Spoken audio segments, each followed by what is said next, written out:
Kisah nyata tragedi sebuah bencana alam yang terjadi, yang dimana Nur Salim dan ibunya ini hampir tewas karena bencana itu. Tapi itu semua adalah pertolongan dari Allah Subhanahu wa taala. Dan di sini ada misteri dalam kejadian bencana alam tersebut yang dialami oleh Nur Salim dan ibunya.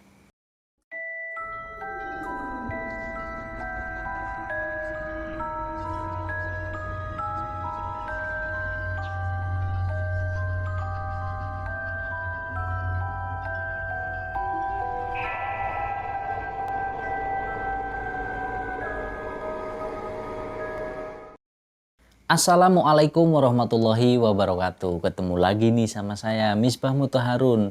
Apa kabar kalian semua lur, teman-temanku semuanya? Semoga kalian senantiasa dalam keadaan yang sehat selalu. Amin ya robbal alamin. Nah lur, teman-teman semua, pada kesempatan kali ini seperti biasa saya akan bercerita tentang sebuah kisah. Tapi kali ini bukan tentang kisah tentang pesugihan, santet dan lain sebagainya. Tapi ini adalah cerita tentang kisah nyata pengalaman seseorang, yang dimana cerita ini datang dari narasumbernya yang mengalaminya langsung. Nah, kisah nyata seperti apa? Kisah nyata yang terjadi pada tahun 2006, yang dimana peristiwa itu terjadi di daerah istimewa Yogyakarta. Nah, narasumber kita ini sebut saja namanya Nur Salim.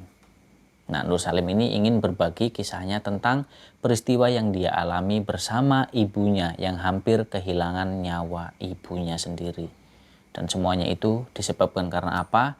Karena sebuah kejadian pada tahun 2006 yang melanda Yogyakarta.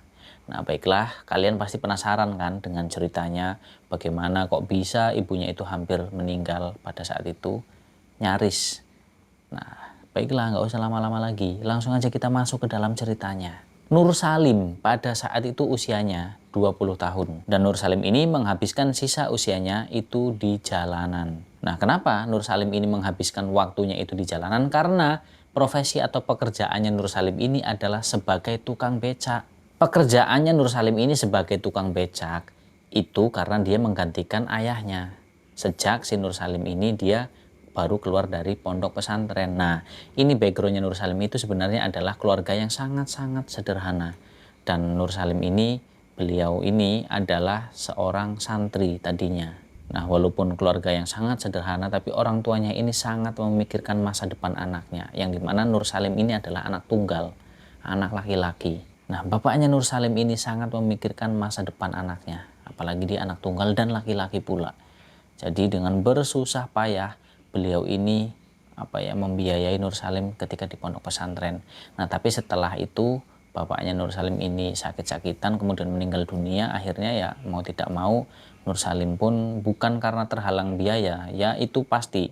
Cuman ada kebijakan dari pondok pesantren bahwa semua biaya itu digratiskan. Nah, tapi Nur Salim ini anaknya sangat soleh dan sangat berbakti terhadap orang tuanya, terutama ibunya.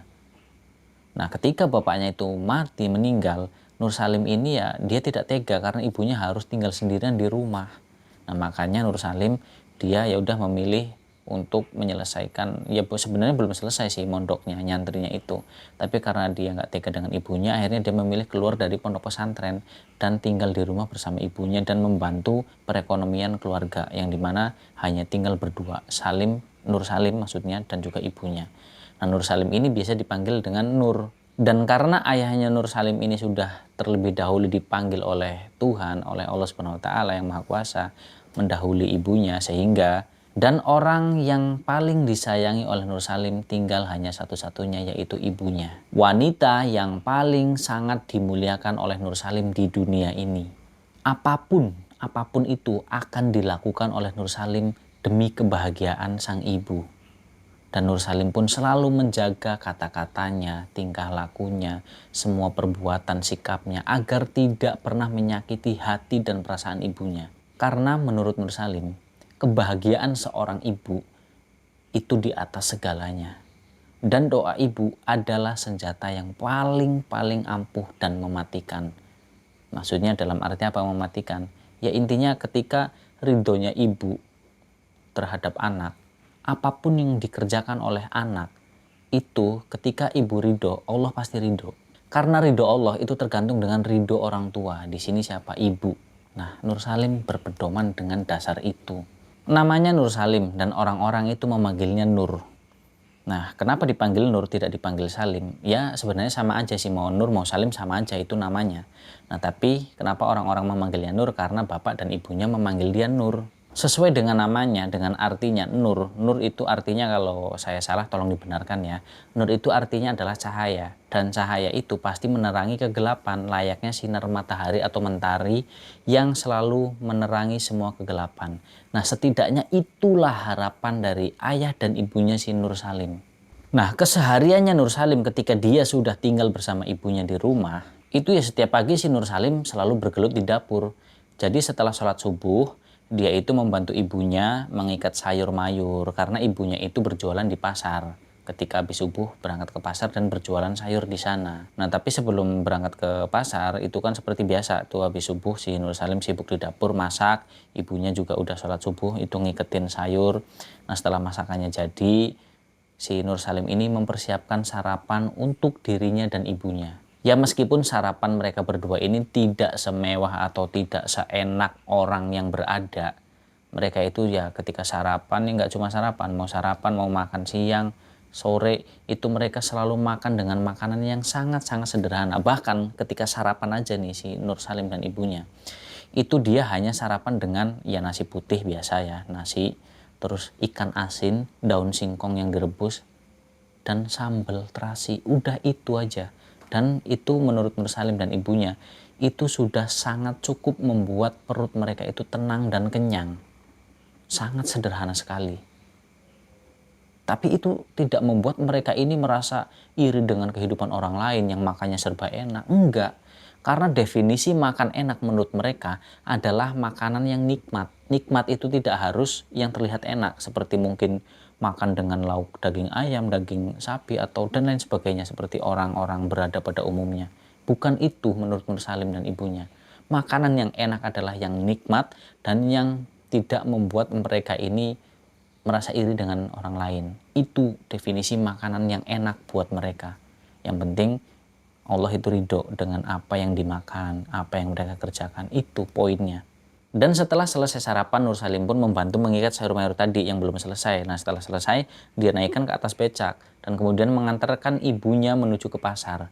Nah setelah sampai di pasar, ibunya itu berjualan dengan menggelar tikar di area parkiran yang sangat sempit. Jadi kenapa di parkiran yang sangat sempit? Karena ibunya, Nur Salimnya juga, itu tidak punya biaya untuk menyewa lapak di pasar tersebut. Jadi ya ibunya Nur Salim ini ya berjualan sayuran di pasar dengan tempat yang seadanya, sisa tempat. Jadi misalkan ada tempat yang kosong, ya udah dimanapun itu, ya itu buat jualan. Nah kemudian setelah mengantarkan ibunya ke pasar untuk berjualan, si Nur ini pun berpamitan kepada ibunya. Bu, Nur pamit nggih, dongake Nur, men penumpangnya kata.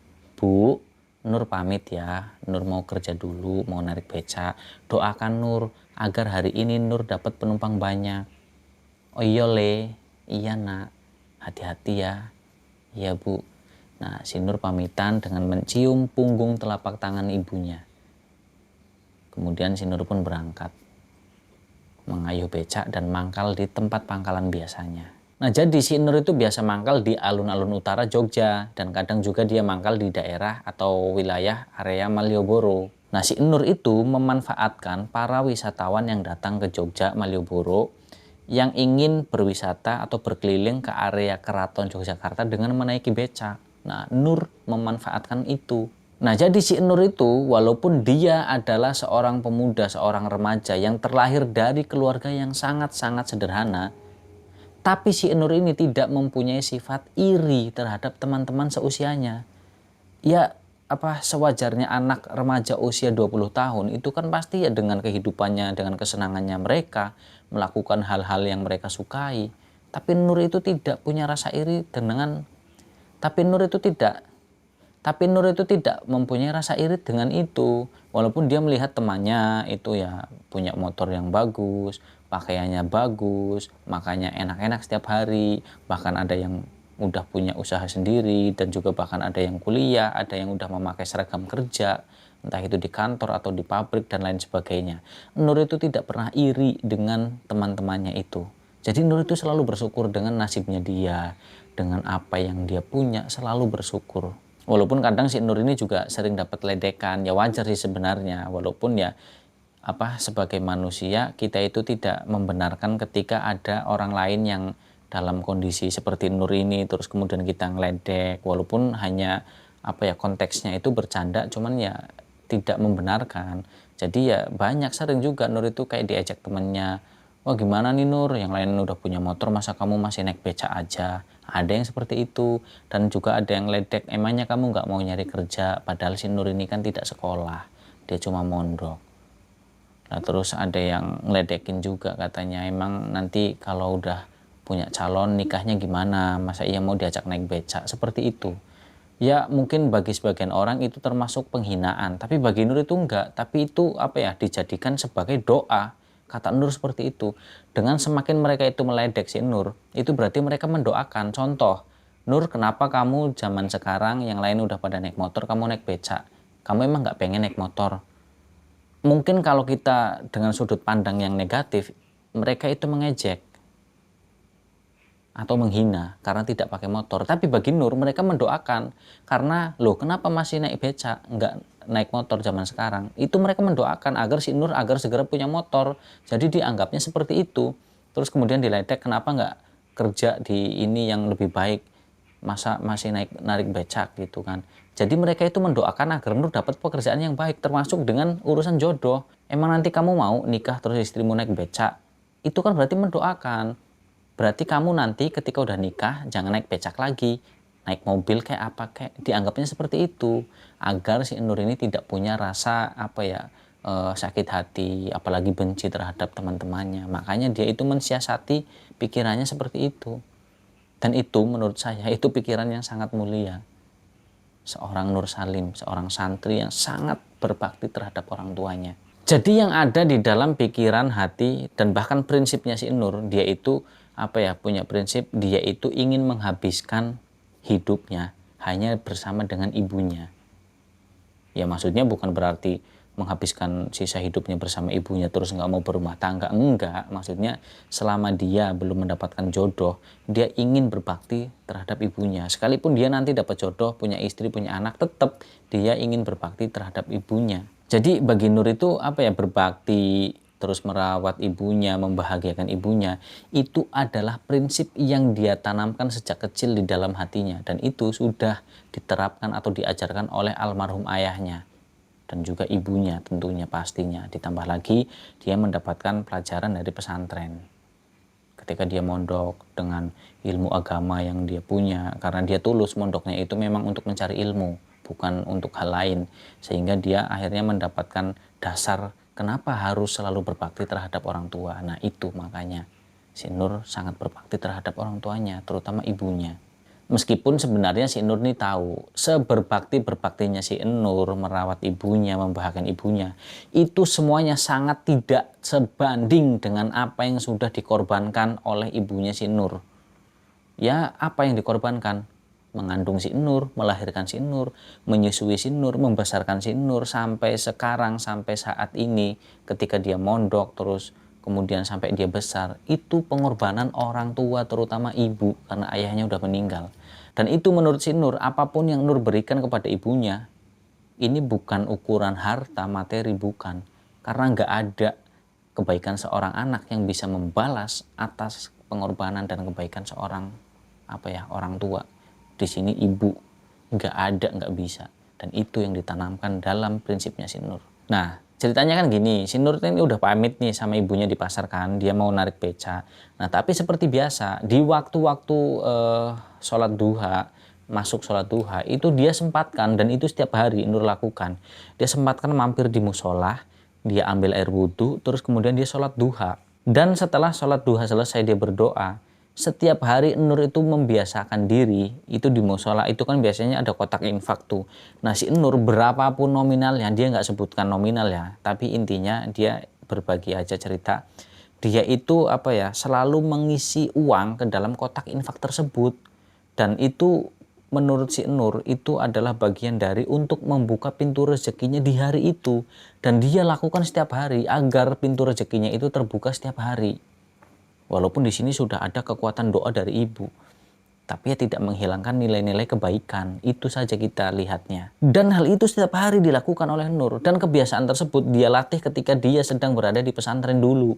Dan memang didikan dari orang tuanya juga. Nah, rutin setiap hari si Nur ini sholat duha, terus kemudian ngisi kotak infak. Walaupun sebenarnya secara kehidupan, secara perekonomian, yang namanya Nur Salim dan ibunya itu masih sangat kekurangan. Tapi yang ada di dalam pikiran dan hatinya si Nur, dia punya prinsip kan. Walaupun dia kekurangan secara materi, secara ekonomi di kehidupannya bersama ibunya. Itu dia lantas tidak karena dia infak terus akhirnya dia mikir, ini buat makan aja masih kurang, ngapain infak. Dia nggak seperti itu. Jadi dia tuh mikirnya ya, dia udah miskin di dunia, dia nggak mau miskin di akhirat. Di dunia sudah tidak punya apa-apa, di akhirat dia tidak punya apa-apa lagi. Nah itu Nur nggak mau seperti itu, dia prinsipnya gitu. Jadi minimal dia nggak punya apa-apa di dunia, dia miskin, tapi di akhirat dia punya bekal. Nah itu prinsip dia yang dia tanamkan dan selalu dia lakukan setiap hari. Nah kemudian setelah si Nur ini sholat duha selesai kan, kemudian dia pergi lagi tuh mengayuh becaknya menuju ke pangkalan. Nah jadi itu tadi sholat duha itu sebelum sampai ke pangkalan. Nah ketika di jalan si Nur itu melihat seorang kakek-kakek dengan pakaian lusuh compang-camping sedang duduk di depan toko yang belum buka dengan menggunakan topi capingnya dan sambil memegangi perutnya. Orang tersebut, kakek-kakek itu terlihat sangat-sangat kelelahan sekali. Nah si Nur yang lewat karena nggak tega dia berhenti. Dia turun dari becak, terus dia duduk di sebelahnya si Pak Tua ini, kemudian dia nanya, "Mbah, ngapunten, kulo badhe tanglet. Mbah niki sauk nopo? Mbah, maaf, saya ini mau tanya, Mbah itu di sini lagi ngapain?" Nah, Nur bertanya seperti itu kepada si kakek-kakek ini. Awalnya kakek tersebut diam, nggak langsung menjawab. Nur nanya lagi, "Mbah niki badhe ten pundi to jane? Mbah ini mau kemana sebenarnya? Kok sendirian di sini?" Lalu kemudian si Mbah ini, kakek tua ini menjawab, "Nganu Mas, aku ki arep mlaku, arep nerusno mlaku. Mas, saya ini mau melanjutkan perjalanan." Begitu jawab dari si kakek tua tersebut sambil membenarkan topi capingnya itu. "Loh, Mbah niki badhe mlampah teng pundi to jane? Loh, Mbah ini mau melanjutkan perjalanan kemana sebenarnya?" "Kulo badhe teng anak kulo Mas, teng Cirebon. Saya ini mau datang ke rumah anak saya Mas, yang berada di Cirebon, yang ikut suaminya." "Lah terus si Mbah badhe teng Cirebon niki mlampah?" "Lah terus mbahnya ini mau ke Cirebon jalan kaki?" "Iya Mas, iya Mas," kata si mbahnya ini kan. Saat itu si Nur Salim langsung termangu. Dia bengong. Dia berkata dalam hatinya, ke Cirebon, Jogja Cirebon jauh. Dan itu bukan sekedar jauh, jauh banget. Kalau ukuran orang jalan kaki ya. Dan si mbah ini dia mau melanjutkan perjalanan dari Jogja ke Cirebon itu dengan berjalan kaki. Dan itu beneran. Makanya si Nur ini langsung termangu, dia, loh udah sepuh, ngapain dari Jogja ke Cirebon jalan kaki? Nggak tega juga, kasihan juga. Ditambah lagi si Nur ngelihat dia menggangin perutnya. Mungkin si mbah ini kelaparan, belum makan. Begitu yang ada dalam pikirannya si Nur. Dia ngomong sendiri dalam hati. Nah akhirnya si Nur nanya dong, "Mbah ngapunten, niki kenapa toh mbah kok nyekeli wetenge terus? Mbah maaf nih saya mau nanya, mbahnya ini kenapa kok dari tadi megangin perut terus?" "Iya Mas, aku luwe durung mangan." "Iya Mas, aku nih lapar, mbah nih lapar belum makan." Tek di situ si Nur langsung jiwanya dia keluar. Jiwa apa? Jiwa yang tidak tega melihat orang lain sengsara atau menderita. Seperti contoh si kakek ini yang kelaparan. Walaupun sebenarnya si Nur sendiri untuk makan saja dia kekurangan kalau dia nggak dapat penumpang. Dia sarapan dari rumah aja tadi pagi tuh. Dan ketika si mbah ini ngomong menjawab pertanyaannya si Nur itu melihat sorot atau tatapan matanya si mbah ini. Dan nggak tahu kenapa, entah kenapa si Nur itu kayak ngerasa, dia sampai bilang di hatinya ya, dia itu ngerasa kalau dia itu udah kenal dengan mbah tersebut. Tapi ya siapa, kenalnya di mana, kapan dia kenal. Dia inget-inget nggak pernah sama sekali bertemu dengan si mbah ini. Karena itu hanya baru pertama kali dia bertemu. Tapi kok perasaannya kayak udah kenal gitu loh. Dan itu aneh menurut si Nur. Dan memang aneh sih. Dan hatinya tuh kayak ngerasa bergetar gitu loh, bergetar kayak yang ya Allah ini apa? Intinya kayak orang yang melihat sesuatu yang apa ya, yang dia kagumi lah seperti itu, kurang lebihnya bergetar kayak wah ini siapa nih sosok laki-laki tua ini, kayak gitu kurang lebihnya. Nah karena melihat si kakek tua tersebut ini terlihat kayak kelaparan, tadi juga udah ngomong karena katanya dia belum makan, sehingga si Nur Salim ini pun merogoh saku celananya, dan di sana dia mendapatkan uang tuh di kantong celananya sebesar 5.000 rupiah. Nah kemudian kata si Nur dalam hati, ah ini nggak cukup nih buat ngebeliin makan si mbah ini. Nah akhirnya si Nur Salim pun mengajak si mbahnya ini, kakek tua ini untuk naik ke becaknya, terus kemudian diajak ke pangkalannya. Nah jadi di pangkalannya si Nur Salim ini ada warung. Nah warungnya itu warungnya Mas Purwanto, atau yang biasa dipanggil itu Mas Pur. Nah menurut si Nur Salim itu nanti ketika sudah di pangkalan dan dia di situ kan ada warungnya Mas Pur. Nah di situ nanti si Nur Salim ini hutang makanan ke Mas Pur untuk diberikan kepada si kakek tua tadi. Nah, sesampainya di tempat mangkalnya si Nur Salim, kemudian dia turun dari becak, terus kemudian menggelar tikar yang selalu dia bawa setiap hari. Nah, setelah tikar digelar, Nur Salim pun nyuruh mbah tadi itu turun, kemudian disuruh istirahat sejenak di atas tikar yang dia gelar di bawah pohon besar. Nah, kemudian setelah si mbahnya itu duduk di atas tikar, si Nur ini ngomong, "Mbah, tenggoteng mrikirin nggih. Mbah tunggu di sini dulu ya." Nah kemudian si Nur Salim menuju ke warungnya Mas Pur. "Mas Pur, aku utang sego campurnya oleh rak. Mas Pur, aku utang nasi campurnya boleh nggak?" Begitu tanya si Nur Salim kepada Mas Pur ini. "Oleh to Nur, kowe kan durung pernah ngutang. Lah terus ngopo to kowe ngutang? Opo kowe durung sarapan ta?" "Boleh Nur, boleh banget. Kamu ini kan nggak pernah ngutang di sini. Nah terus kenapa kok kamu ngutang? Kamu emang belum sarapan?" Begitu tanya Mas Pur. "Udu kanggo aku Mas Pur, tapi kanggo simbah kae lho." "Itu bukan buat aku Mas Pur, tapi buat simbah itu loh yang di sana." Nah sambil menunjuk ke arah simbah itu tadi yang duduk di atas tikar yang digelar oleh si Nur Salim. Nah setelah berbincang sejenak dengan Mas Pur, kemudian Mas Pur pun membungkuskan nasi campurnya dan diberikan kepada Nur Salim.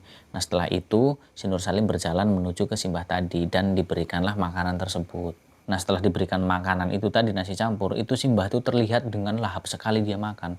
Berarti memang benar-benar mbah ini lapar banget.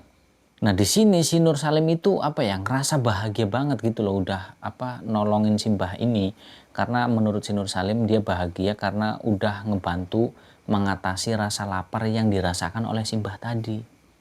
Itu kebahagiaan buat Nur karena udah bisa ngebantu orang lain yang membutuhkan, apalagi itu orang tua, kakek-kakek.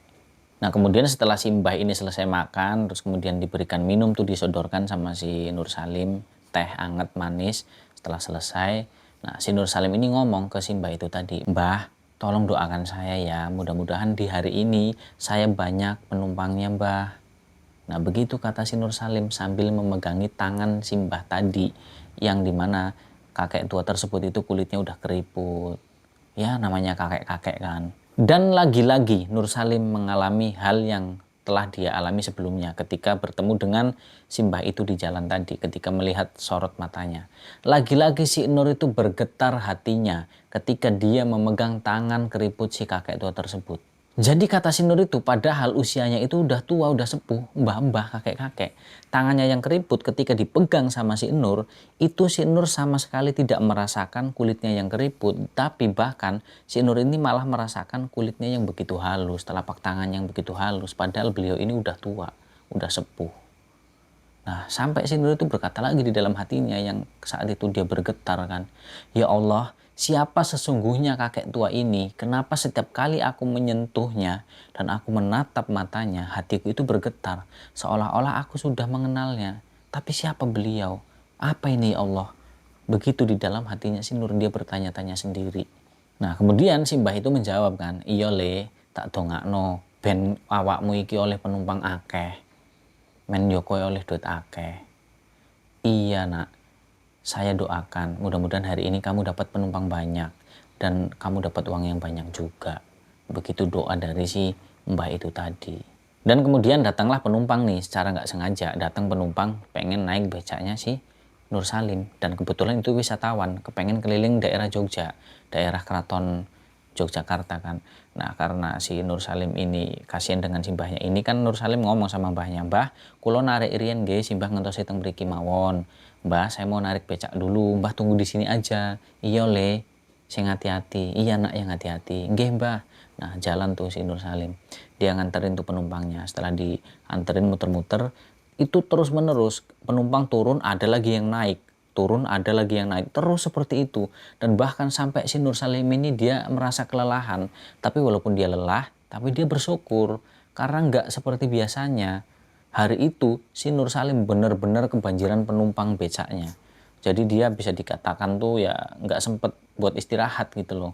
Jadi istirahat tuh cuma sholat doang, sholat duhur sampai ke sore sampai asar, terus seperti itu, naik turun penumpangnya. Dan di saat waktu duhur tiba, dia kebetulan kan melintas depan musola. Nah kemudian dia di situ istirahat sekalian sholat duhur kan. Nah setelah sholat duhur dia menghitung hasil dia narik becak tadi. Dan di situ saat itu setelah sholat duhur dia ngitung duitnya, si Nur ini tersentak. Dia sekaligus bahagia, dia senang. Karena uang yang dia dapat itu hampir 200.000 rupiah. Itu didapat hanya dalam waktu yang sebentar, nggak nyampe setengah hari dia dapat uang segitu, karena saking ramenya, saking banyaknya penumpangnya. Itu hasil adalah yang jarang sekali dia dapatkan, karena biasanya setiap hari si Nur itu hanya dapat uang itu ya sekitar 50 sampai 70 ribu doang. Itu pun dari pagi sampai malam dia lembur narik beca, itu yang dia dapat maksimal 70 ribu sehari. Tapi saat itu nggak ada setengah hari, itu dia udah dapat hampir 200.000. Seneng dong pasti. Nah kemudian karena itu masih kurang nih 200.000-nya lah, si Nur setelah sholat duhur itu udah ngitung duitnya, dia kemudian narik lagi. Nah dia dapat lagi terus tuh penumpangnya. Nah sehingga dapatlah tuh 200.000 lebih lah ya, sekitar 250-an taruhlah segitu. Nah kemudian setelah dapat itu dia datang lagi tuh, balik lagi nyamperin si mbah-mbah tadi di bawah pohon itu, di tempat dimana dia gelar tikar kan, dekat warungnya Mas Pur. Nah si Nur Salim datang nyamperin si mbahnya. Nah si Nur itu yang 200.000 dia ambil, dia kasih ke mbahnya. "Mbah, niki kulo gadah rezeki mboten kathah, niki nggih damel simbahe mangke menawi badhe teng Cirebon kintene ampun melampah." Nah artinya apa? "Mbah, ini saya dapat rezeki, ini nanti buat mbah uangnya, nanti mbah naik bis katanya mau ke Cirebon, jadi biar mbah ini naik bis dan gak usah jalan kaki kalau mau ke Cirebon." Begitu kata si Nur Salim. Nah si mbah ini dikasih uang 200.000. Nah jadi si Nur Salim itu cuma megang 50.000 sisa dari dia narik becak tadi. Tapi itu nggak apa-apa buat si Nur, karena dia lebih nggak tega melihat orang yang sudah sepuh dia mau jalan kaki ke Cirebon. Bayangin Jogja ke Cirebon mau jalan kaki. Ya otomatis si Nur sebagai orang yang berbakti dengan orang tua, dia inget bapaknya, dia itu kayak gitu loh. Maksudnya coba kalau ini posisinya bapaknya si Nur, dia pasti ya nggak tahu dia mau ngelakuin apa. Makanya dia itu ya dengan apa ya, dengan senang hati untuk membantu si mbah ini. Nah diberikannya tuh uang. Nah raut bahagia itu terpancar dari wajah si kakek tua ini. Dan si kakek tua ini pun mengucapkan banyak-banyak terima kasih terhadap si Nur Salim. "Le, Mas, matur suwun yo, awakmu iki wong apik, wong nom, wong soleh, wong berbakti. Iki matur nuwun yo Le. Nak, kamu ini anaknya soleh, anak yang berbakti. Ini terima kasih banget ya nak, kamu udah menolong kakek, udah membantu kakek." Begitu kata si mbah itu. Nah betapa bahagianya si Nur dan bangganya dia karena dia sudah bisa menolong lelaki tua itu tanpa mengharapkan imbalan atau Allah ini akan menggantinya dengan apa yang sudah diberikan si Nur kepada kakek tua itu. Sama sekali si Nur tidak mengharapkan itu dari Allah. Karena apa? Si Nur ikhlas untuk membantu kakek tua itu. Dia tulus dari dalam hatinya, ikhlas banget. Nah kemudian setelah memberikan uang itu, nah si Nur ini mengantarkan kakek tua tersebut dengan menaiki becaknya menuju ke terminal. Ya meskipun jarak antara tempatnya dia tadi mangkal menuju ke terminal itu ya lumayan jauh, tapi menurut si Nur nggak apa-apa lah, nggak apa-apa biarpun jauh, saya anterin. Itu diniati ibadah dalam hatinya Nur. Bismillah, karena Allah saya ibadah, saya tidak mengharapkan apapun, tidak mengharapkan Allah mengganti, dan juga tidak mengharapkan terima kasih juga dari mbahnya sebenarnya. Pokoknya itu dia ikhlas, lahir batin dia ikhlas. Dia niatkan untuk ibadah kepada Allah, itu saja niatnya si Nur, tulus dia. Nah, kemudian sampailah mereka di terminal. Tapi sebelum pergi, di situ ada pesan yang disampaikan oleh Simbah ini kepada Nur Salim. Dan pesan itu masih diingat sampai sekarang, sampai si Nur ini menceritakan kisahnya. Mas, kowe iki cah nom sing apik, cah nom sing berbakti, cah nom sing soleh. Matur suwun ya Mas, muga-muga Gusti Allah maringi keberkahan nang sampean. Mas, kamu ini anak muda yang baik, yang soleh, yang berbakti. Saya terima kasih sekali, mudah-mudahan Allah memberikan keberkahan kepada kamu. Begitu kata si Simbah itu tadi. Dan kemudian ini yang paling membekas nih. Kalau tadi kan terima kasih udah biasa, Nur tidak mengharapkan itu.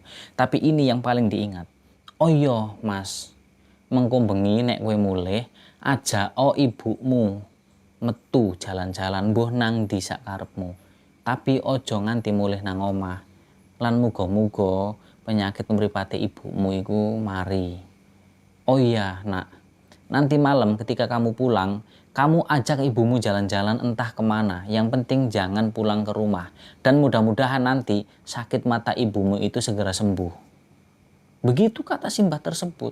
Si Nur Salim yang mendengar si Mbah itu berkata seperti itu, dia langsung tersentak kaget, bukan main, dia heran, dia bingung. Karena apa? Pasalnya, kenapa si Mbah itu dia bisa tahu kalau ternyata ibunya si Nur itu mempunyai sakit mata di sebelah kiri, yaitu apa? Katarak.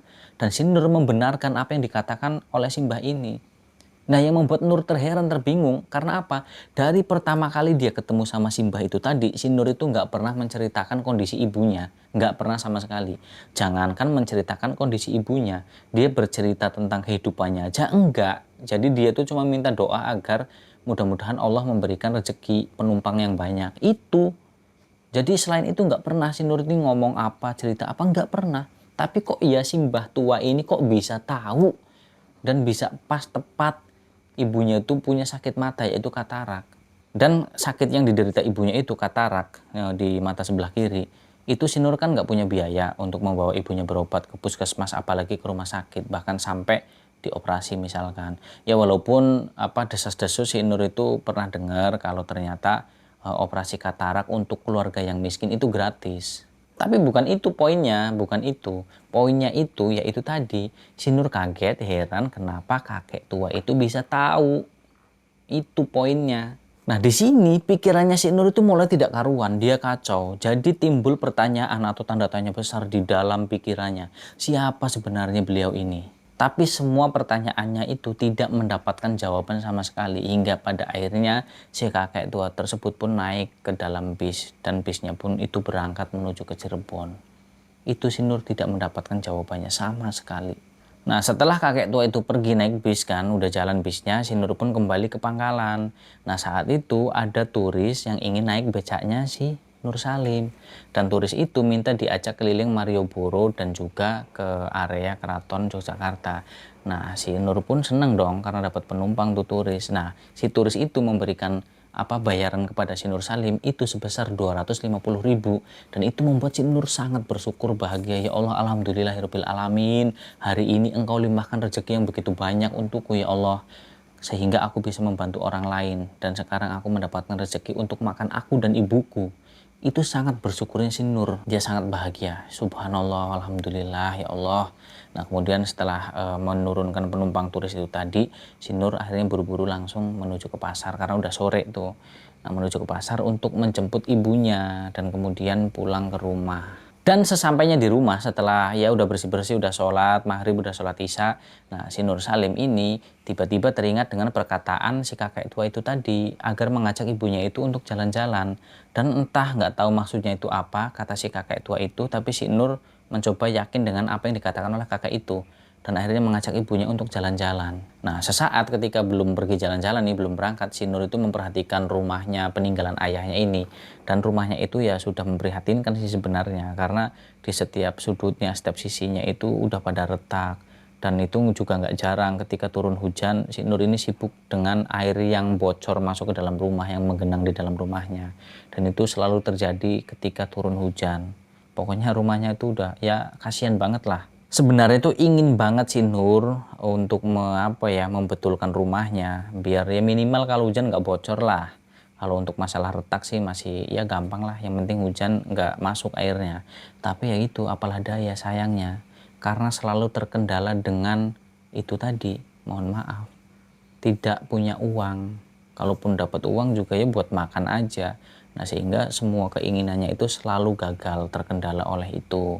Nah, kita balik lagi nih ke si Nur dan ibunya. Nah, Nur ini kan ngajak jalan-jalan ibunya. Otomatis ibunya ya, namanya orang udah tua kan, ngapain jalan-jalan. Mendingan istirahat, seharian kerja kan capek. Ibunya nggak mau. Tapi si Nur ini memaksa terus, dan akhirnya karena Nur memaksa, ya udah akhirnya ibunya mau kan, alhamdulillah. Mau diajak pergi, diajak jalan-jalan sama si Nur, naik becak. Nah, mereka itu jalan-jalan menaiki becak melewati yaitu tadi Malioboro, terus Keraton Yogyakarta, pokoknya area wisata di situ. Mereka melihat orang-orang dengan kesibukannya masing-masing, ada yang berwisata, ada yang berjualan, pokoknya apa ya, kesibukan di malam itu. Melihat lampu-lampu yang warna-warni di sepanjang jalan, terus setelah muter-muter nih, nah si Nur Salim ini niatnya dia pengen memanjakan ibunya. Walaupun nggak belanja sesuatu yang apa yang namanya nggak ada gunanya gitu ya.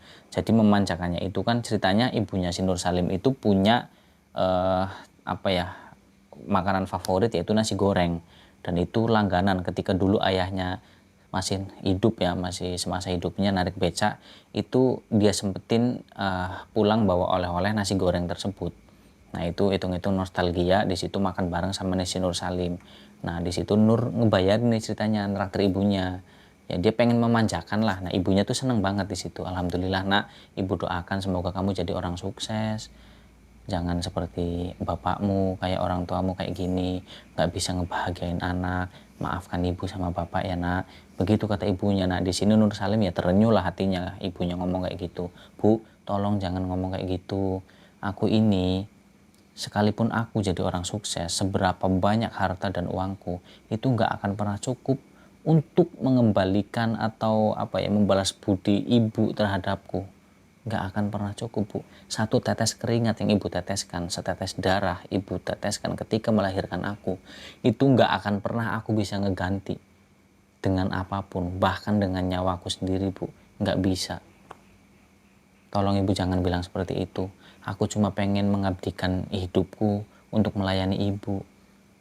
Iya nak, ibu doakan pokoknya. Ya udah makan. Nah, kemudian mereka melanjutkan makan. Nah, setelah makan kemudian mereka melanjutkan jalan-jalan lagi kan. Nah, karena malam ini semakin larut, kemudian si Nur Salim ini masih tetap mengayuh sepedanya. Nah, karena semakin malam itu kan udaranya semakin dingin. Nah, si Nur Salim itu menutup tirai plastik. Itu biasanya becak kan ada tirai plastik tuh. Biasanya dipakai kalau hujan. Nah, itu buat nutupin biar nggak masuk ke penumpang kan. Nah, itu dia tutup karena biar ibunya nggak kedinginan, dan ibunya meringkuk di dalam becak itu sambil tertidur. Nah, si Nur Salim ini terus mengayuh becaknya. Nah, jadi Nur Salim ini benar-benar tidak membawa ibunya pulang ke rumah sesuai dengan perkataan kakek itu tadi. Nah, akhirnya si Nur Salim mencari ya di depan toko, maksudnya buat mangkal dia. Nah, kemudian akhirnya si Nur Salim menggelar tikar di situ, ibunya tidur di dalam becak, Nur Salim tidur di gelaran tikar yang dia gelar. Jadi sama sekali nggak pulang ke rumah. Jadi malam itu memang mereka tidur di jalan. Nah, kemudian setelah tidur itu semalaman, saat subuh dia terbangun kan, mereka berdua. Nah, setelah terbangun, si Nur Salim pun mengayuh becaknya dan mencari musola untuk sholat subuh bersama ibunya. Nah, setelah sholat subuh di musola, si Nur Salim dan ibunya ini masih berada di area alun-alun utara Yogyakarta. Nah, saat itu kan masih subuh, masih gelap kan. Nah, setelah itu sholat subuh, si Nur Salim ini membelikan minuman hangat, yaitu ya teh manis, kan masih ada orang berjualan kan, tetap yang namanya Jogja kan kalian tahu sendiri selalu rame. Nah, sambil membelikan ya beberapa cemilan lah. Nah, setelah itu ibunya ngajakin pulang, katanya ya itu tadi, karena kan setiap pagi habis subuh kan pasti jualan sayuran tuh di pasar. Nah, ibunya tuh apa, ngerengek minta pulang lah, ayo nak pulang, ibu mau jualan. Iya bu, gitu kata Nur Salim. Nah, tapi nih lur, teman-teman semuanya, ini nih tragedinya, peristiwanya yang penting dalam cerita ini. Ketika Nur Salim, ibunya itu ngajakin pulang, si Nur Salim nurutin dan mau mengayuh becaknya untuk menuju ke rumah. Tiba-tiba tanah, bumi itu berguncang dengan kencang, bergoyang. Apa yang terjadi? Gempa bumi. Nur Salim turun dari becak, terus kemudian dia meraih ibunya dan memeluk ibunya yang ketakutan. Nah di situ si Nur Salim dan ibunya melihat semua orang berteriak-teriak ketakutan. Belum lagi pohon beringin yang di alun-alun Yogyakarta itu, alun-alun utara, itu bergerak bergoyang dengan sangat kencang. Seolah-olah mereka itu berjalan dengan sendirinya. Lampu-lampu jalan, lampu-lampu taman itu bergoyang dengan sangat kencangnya. Tanahnya itu bergelombang seakan-akan seperti itu karena saking hebatnya guncangannya, gempa buminya itu. Dan sementara itu beberapa orang dari kejauhan terdengar saling berteriak, saling bersahutan. Mereka semua panik ketakutan dan saat itu gempa sempat berhenti sesaat. Nah, mereka pun merasa agak lega. Nur Salim, ibunya, dan orang-orang yang berada di situ. Tapi yang terjadi apa lur teman-teman setelah gempanya itu berhenti sesaat? Gempa yang kedua ini datang lagi dan guncangannya itu lebih dahsyat dari yang pertama. Padahal yang pertama guncangannya udah sekencang itu. Dan yang kedua itu lebih dahsyat, lebih mengerikan. Dan semua orang pasti otomatis berteriak, semua panik, semua ketakutan. Allahu Akbar, Allahu Akbar, Allahu Akbar. Nur Salim mendengar teriakan ibunya, itu takbir tadi, Allahu Akbar. Ibunya Nur Salim berteriak seperti itu sambil ketakutan, sambil memeluk atau saling berpelukan dengan anaknya, yaitu Nur Salim. Disusul lagi gema suara takbir itu saling bersahutan. Suara orang-orang berteriak takbir itu, orang yang ketakutan semuanya. Suara wanita yang menjerit itu menambah suasana menjadi mencekam. Di tengah gempa bumi yang begitu dahsyat, guncangan yang begitu hebat, dan di situ pohon-pohon semuanya, pohon-pohon gede, lampu-lampu jalanan, bahkan traffic light itu sampai kelihat apa ya, kayak berayun-ayun gitu loh. Saking kencengnya, saking dahsyatnya tuh guncangan. Dan traffic light itu pun jatuh ambruk. Gempa ya Allah, Allahu Akbar, gempa. Semua teriak seperti itu. Dan Nur Salim masih memeluk erat ibunya. Dia sambil melindungi ibunya agar ibunya tidak kenapa-kenapa. Tapi beruntung mereka berada di tanah yang lapang. Karena apa ya, di situ juga banyak pepohonan yang besar karena kan alun-alun juga kan. Nah, terus gedung-gedung. Nah, itu juga sempat ada beberapa pohon yang tumbang juga dan ada bangunan-bangunan yang retak bahkan sempat roboh. Dan itu suasana semakin mencekam, bahkan banyak juga yang berteriak kalau katanya nanti bakalan ada tsunami. Ya itu karena ketakutan orang sih ya. Ya wajar, dalam kondisi seperti itu kita pasti akan panik dan apapun yang ada di pikiran tentang ketakutan kita terhadap bencana itu pasti keluar semua. Karena kita takut mati. Dan itu memang apa ya, sangat mencekam gitu loh, menakutkan, bencana alam. Seketika jalanan itu jadi rame banget. Orang-orang yang ada di dalam gedung, di dalam rumah, toko, semuanya itu keluar berhamburan menuju ke jalanan. Dan jalanan ini pun tiba-tiba menjadi macet. Jadi mobil, motor, kendaraan itu saling berebut jalan untuk segera keluar dari wilayah Yogyakarta. Karena itu tadi, karena ada yang mengatakan katanya nanti bakalan ada tsunami karena guncangannya yang begitu hebat. Ya tahu sendiri kan, daerah Yogyakarta itu dekat dengan Laut Selatan. Ombaknya yang seperti apa. Nah, mereka itu pasti punya kekhawatiran dengan hal itu. Jerit tangis wanita, baik yang kecil, yang gede, yang tua, yang muda, semuanya teriak. Dan itu menambah suasana menjadi semakin mencekam, menambah kepanikan di situ, ketakutan di situ. Pokoknya apa ya, suasana udah nggak kondusif lagi. Nah, kemudian setelah beberapa saat, gempa pun akhirnya perlahan mereda dan akhirnya berhenti.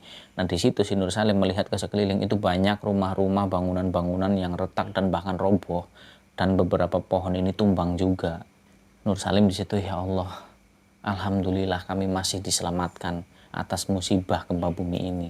Nah, mereka orang-orang, ya termasuk Nur Salim dan ibunya, mereka itu masih berada di alun-alun sambil menunggu instruksi dari pemerintah Yogyakarta.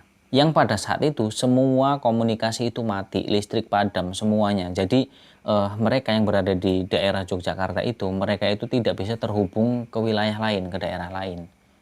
Jadi memang benar-benar semua akses itu mati. Jaringan internet, listrik, semuanya, telepon, sinyal, mati semuanya hilang. Ya karena gempa itu tadi. Karena listrik padam, mati semuanya. Nah kemudian karena masih punya kekhawatiran nanti bakalan ada gempa susulan, Nur Salim dan ibunya berikut juga para warga yang ada di situ, mereka tidak berani pulang ke rumah mereka. Jadi mereka tetap bertahan di situ sambil menunggu instruksi tadi. Nah kemudian setelah udah mau siang nih, udah siang lah ya, katakanlah seperti itu.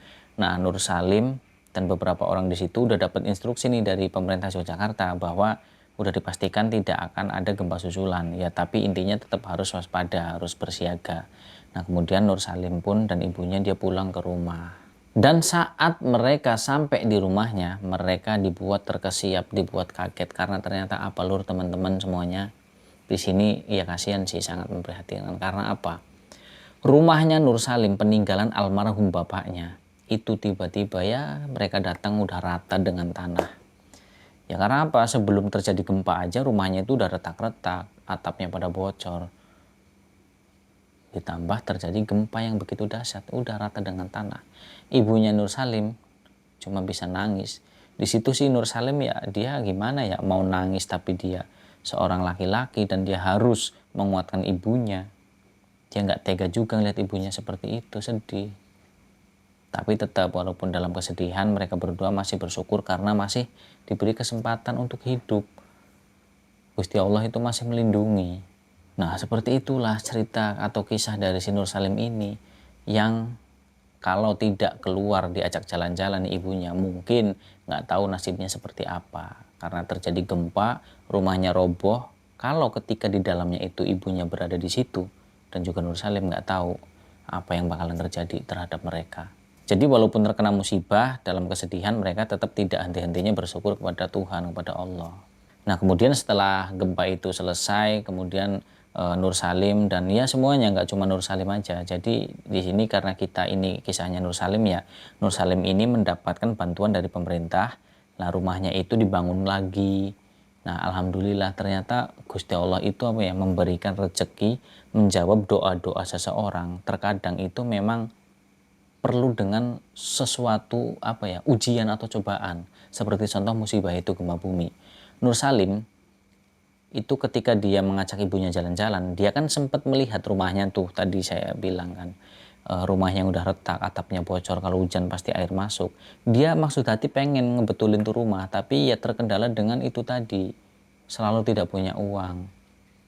Makanya dia nggak sempet tuh ngebetulin. Nah dengan adanya musibah tersebut, ya ini bukan harapan sebenarnya, cuman setiap peristiwa, setiap kejadian, setiap musibah itu pasti ada hikmahnya, dan hikmahnya yaitu salah satunya Nur Salim yang tidak bisa membetulkan rumahnya karena terjadinya gempa, terus dapat perhatian dari pemerintah, kemudian dibangunkan rumah itu.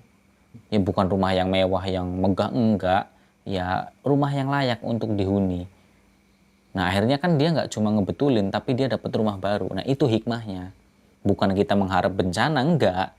Tapi itu tadi pelajarannya, setiap musibah yang diturunkan oleh Allah pasti akan ada hikmahnya. Nggak mungkin Allah itu menurunkan sebuah bencana balak kalau tidak ada hikmah atau pelajaran yang manfaat.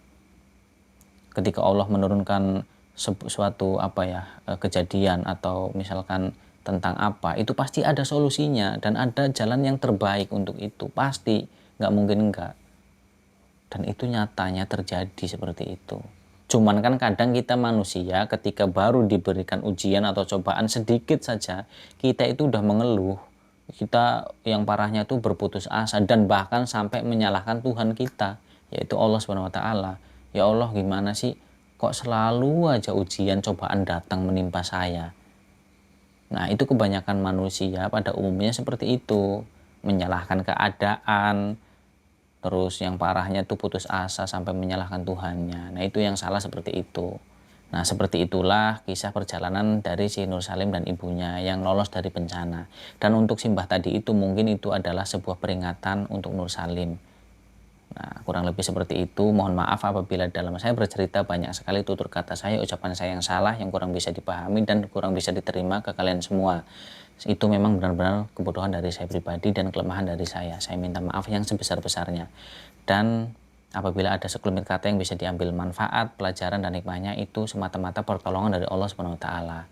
Terima kasih buat kalian semua lur, yang pada intinya buang jauh-jauh yang negatif dan ambil yang positif. Buat kalian terima kasih yang udah mengikuti, udah nonton, udah ngedengerin ceritanya sampai selesai. Saya doakan dimanapun kalian berada semoga sehat selalu, dilindungi oleh Allah Subhanahu wa taala, berikan rezeki yang banyak, yang berkah, yang halal pastinya, amin. Selalu dalam lindungan Allah Subhanahu wa taala. Saya Misbah Muthaharun, saya pamit, sampai jumpa lagi di video-video dan cerita misteri berikutnya. Wassalamualaikum warahmatullahi wabarakatuh.